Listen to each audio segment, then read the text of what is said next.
What happens when you line up an F1 car, a MotoGP bike, and a rally car for the ultimate drag race?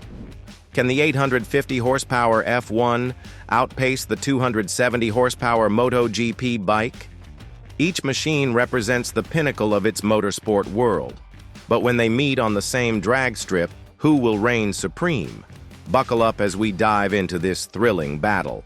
The Red Bull RB8 Formula One car is a powerhouse engineered for the highest level of motorsport. With an 850 horsepower V8 engine, this car is built to dominate the racetrack. Weighing in at just 1,500 pounds, the RB8 is a lightweight marvel, engineered for maximum speed and agility. Formula One cars are known for their aerodynamic efficiency, and the RB8 is no exception. Its sleek design, combined with advanced aerodynamics, allows it to cut through the air with minimal resistance, enabling it to reach staggering top speeds. Formula One cars typically exceed 223 miles per hour on long straights. The 0 to 60 mile per hour time for an F1 car is around 2.6 seconds, making it one of the quickest accelerating vehicles in the world. The RB8's advanced suspension system, carbon fiber construction, and cutting-edge electronics ensure that it remains planted on the track, even at extreme speeds. In a drag race, the RB8's combination of raw power, lightweight construction, and aerodynamic efficiency makes it a formidable contender. But did you know that the FIA repeatedly targeted Red Bull's designs in 2012? Throughout the season, Red Bull found itself under intense FIA scrutiny for allegedly exploiting loopholes in the regulations. At the Monaco Grand Prix, rival teams protested a slot in the RB8's rear floor, claiming it gave an unfair aerodynamic advantage. Though Red Bull defended its legality, having passed scrutiny since Bahrain, the FIA banned it before the Canadian Grand Prix. Later, after the German Grand Prix, the FIA also outlawed Red Bull's throttle mapping system, suspecting it was mimicking banned exhaust-blown diffuser effects. Next up is the KTM RC16 Moto GP bike. The RC16 is a 1,000cc machine producing 270 horsepower and weighing a mere 157 kilograms. MotoGP bikes are the two-wheeled equivalents of Formula One cars, designed for maximum performance on the racetrack. The RC16's engine is capable of revving to incredible speeds and delivering power in a linear and controlled manner. The lightweight construction of the bike, combined with its high power-to-weight ratio, gives it blistering acceleration. MotoGP bikes can achieve 0 to 60 mile per hour times in just 2.5 seconds, making them even quicker off the line than Formula One cars.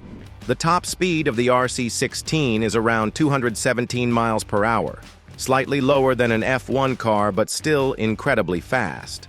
The bike's agility and responsiveness are unmatched, allowing riders to navigate tight corners and straights with precision.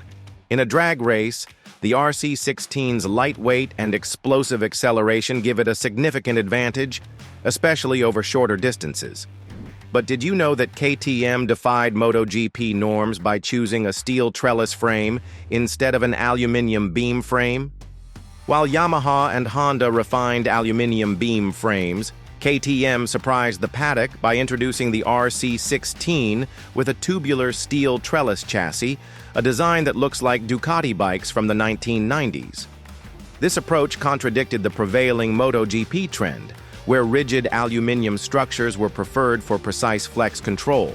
However, KTM's engineers, drawing from their experience in off-road racing, secretly tested aluminum prototypes and found no performance advantage. The trellis frame's welded joints allowed for precise flex tuning by adjusting welds to modify stiffness in specific areas, a level of control not possible with aluminum beams. Although some, including future KTM rider Pol Espargaro, initially questioned its handling consistency, test rider Mika Kallio reported that the chassis performed uniformly across multiple bikes. The rallycross car is a different beast altogether. With 600 horsepower from a turbocharged 2.0-liter engine and weighing 2,800 pounds, This car is built for the rough-and-tumble world of rallycross. These cars are designed to excel in a variety of conditions, from tarmac to gravel, and their acceleration is a key factor in their performance. The rallycross car's 0 to 60 miles per hour time is around 2.8 seconds, slightly slower than the F1 car and MotoGP bike, but still incredibly quick. The top speed of the rallycross car is around 124 miles per hour, significantly lower than the other two vehicles, as rallycross tracks are typically shorter and more technical. However, the rallycross car's strength lies in its all-wheel drive system, which provides exceptional traction off the line. This makes it a strong contender in a drag race, especially over short distances where traction is crucial. The car's suspension is also designed to handle jumps and rough terrain, giving it a unique edge in terms of durability and versatility. While it may not match the top speed of the F1 car or the MotoGP bike, the rallycross car's acceleration and traction make it a serious competitor in this drag race. But wonder what makes rallycross car engines so unique? Rallycross engines undergo extensive modifications, often combining components from different manufacturers, like a Volkswagen engine block with Subaru heads, demonstrating impressive creativity in tuning. These machines can produce immense power, with some engines exceeding 750 horsepower, though only about 550 horsepower is typically usable due to track conditions. Rallycross also played a crucial role in keeping the legendary Group B cars alive after their rally ban, allowing them to evolve into even more powerful and competitive machines. Despite their high tunability and decades-long ability to produce over 600 horsepower, rallycross engines remain surprisingly underappreciated by tuning enthusiasts. The drag race itself is a best-of-3 contest, with each vehicle starting at the same time and racing down a quarter-mile drag strip. The first race sees the MotoGP bike take an early lead, and the bike's explosive acceleration proving too much for the other vehicles. The F1 car follows closely behind, its raw power and aerodynamic efficiency allowing it to keep pace with the bike. The rallycross car, despite its strong start, falls behind due to its lower top speed. The second race is a repeat of the first, with the MotoGP bike once again taking the win. The F1 car puts up a strong fight, but the bike's agility and acceleration give it the edge. The rallycross car struggles to keep up, highlighting the differences in design and purpose between the three vehicles. The third race sees the introduction of the Ford E-Transit Supervan, a wildcard entry with 2,040 horsepower. Despite its insane power output, the Supervan is unable to beat the MotoGP bike, which secures its third consecutive win. Unlike most EV hypercars, the Supervan skips individual wheel motors in favor of a dual transaxle system, where each axle's two motors feed into a central gearbox. This setup delivers a massive 1,973 pound-feet of torque without snapping half-shafts, but at 150 miles per hour, it introduced harmonic vibrations so intense that engineers had to design three-dimensional printed titanium dampers to tame them.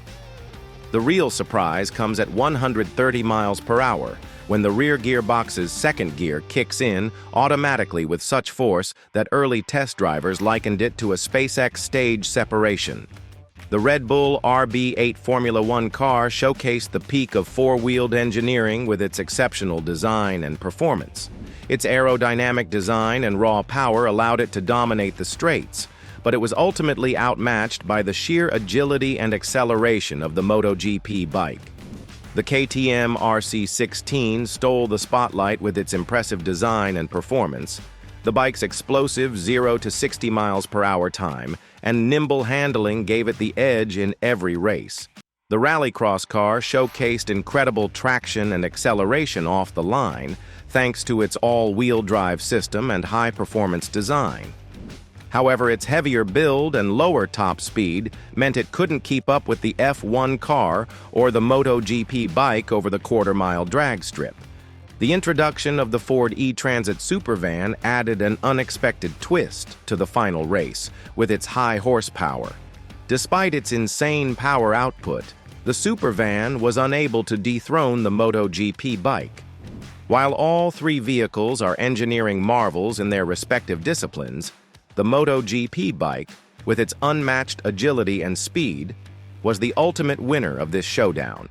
If you enjoyed this battle, don't forget to subscribe to the channel for more epic content like this. And while you're here, make sure to check out our previous video on 10 future trucks and buses you must see.